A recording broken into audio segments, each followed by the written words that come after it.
How to log in into My Apron Home Depot account. Hello guys, this is Atticus and welcome back to another tutorial video.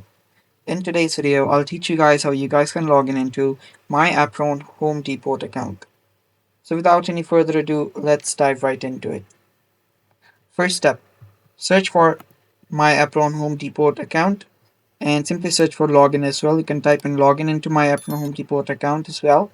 Then you'll find different options here.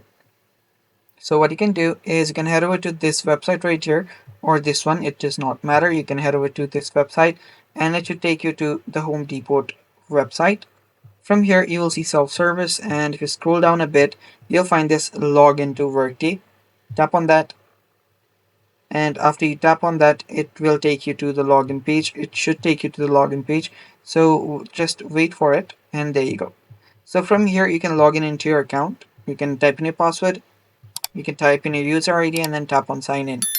From here, you can also go directly to this website, that is portal.homedepot.com, and that should take you to this website as well.